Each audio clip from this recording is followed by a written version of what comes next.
जय भीम, नमो बुद्धाय। आज मैं यूनाइटेड स्टेट्स ऑफ अमेरिका यानी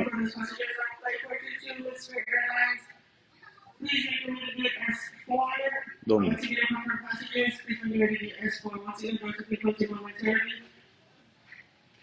मैं यूनाइटेड स्टेट्स ऑफ अमेरिका के आज सिएटल एयरपोर्ट पे हूँ और यहाँ से लाइव आने का एक मकसद है कि पिछले 3 महीने पहले यूएसए में एक कानून बना कि जिसने डिस्क्रिमिनेशन के लिस्ट में कास्ट को ऐड किया। और वो यूएसए का सिएटल ये पहला शहर है जो दुनिया में जाति को जिसने रिकॉग्नाइज किया जो भेदभाव का कारण है।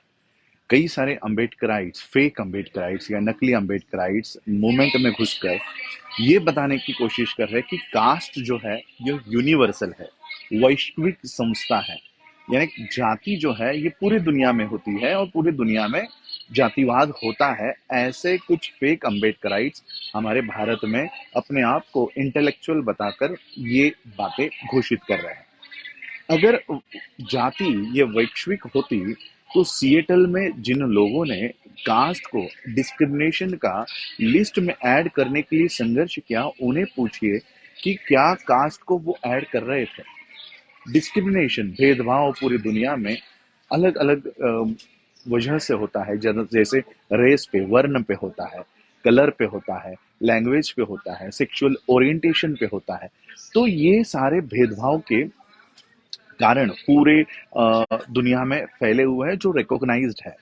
अब जब सिएटल में कास्ट को रिकॉग्नाइज करने की बात आई तब यहाँ के लोगों ने, और यही के नहीं, इवन अभी पिछले हफ्ते लंदन में कास्ट वॉच यूके ने एक बहुत बड़ी सफलता हासिल की है।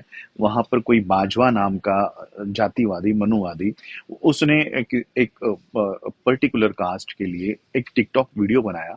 वहां पर उनको दिक्कत हुई कि कास्ट के ऊपर ये क्या होता है, चमार क्या होता है, ये महार क्या होता है।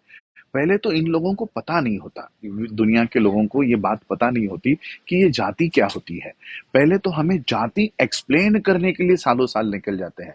तो सोचिए, जो लोग ये क्लेम करते हैं कि कास्ट यूनिवर्सल है, जाति वैश्विक है, तो विश्व में जाति तो किसी को पता नहीं होती कि जाति क्या होती है। तो इसी तरह से सिएटल में जब ये कानून बनने जा रहा था तो यहाँ के हिंदुओं ने इसका विरोध किया।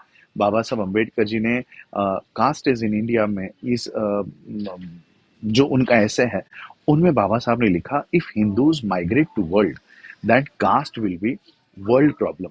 और यही प्रॉब्लम्स अब यूएसए में, लंदन में, यूके में, ऑस्ट्रेलिया में, अलग अलग देशों में दिखाई दे रही है। क्योंकि हिंदू जो भारत छोड़कर अन्य देशों में स्थलांतरित हो रहे हैं वो अपने साथ जाति को भी लेकर जाते हैं। और वहां यहाँ अलग अलग देशों में बसकर वो भारत से आए हुए लोगों की जातियां ढूंढते हैं और उनके साथ गैर बराबरी का व्यवहार करते हैं। इसी तरह से यूनाइटेड स्टेट्स ऑफ अमेरिका में भी हो रहा था। और सिएटल वो दुनिया का सबसे पहला शहर बना जिन्होंने कास्ट को उस डिस्क्रिमिनेशन के लिस्ट में ऐड करने की सफलता हासिल की। मैं सिएटल के सभी अम्बेडकरवादियों से और सभी मानवतावादियों को मैं धन्यवाद करता हूं कि आज मैं सिएटल की धरती पर हूं। और यहाँ पर क्योंकि मैं एयरपोर्ट में हूं, मैं बाहर नहीं जा सकता। यहाँ से मुझे वैंकूवर कनाडा जाना है। और मैंने सोचा कि कम से कम आज उनसे इतना नजदीक हूं तो उनको और आपको भी मैं ये बधाई दूं और आपको ये बताऊं कि विश्व में कास्ट को लेकर अब एक बहुत बड़ा पहल शुरू हो चुका है। सिएटल वो पहला शहर बना है जिसने कास्ट डिस्क्रिमिनेशन, यानी discrimination on the basis of cast.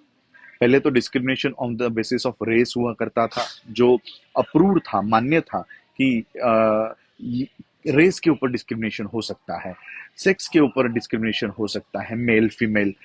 उसके बाद आपका सेक्सुअल ओरिएंटेशन के ऊपर डिस्क्रिमिनेशन हो सकता है, आपको लैंग्वेज को लेकर डिस्क्रिमिनेशन हो सकता है, लेकिन कास्ट को लेकर डिस्क्रिमिनेशन हो सकता है ये यहाँ तक किसी को पता नहीं था।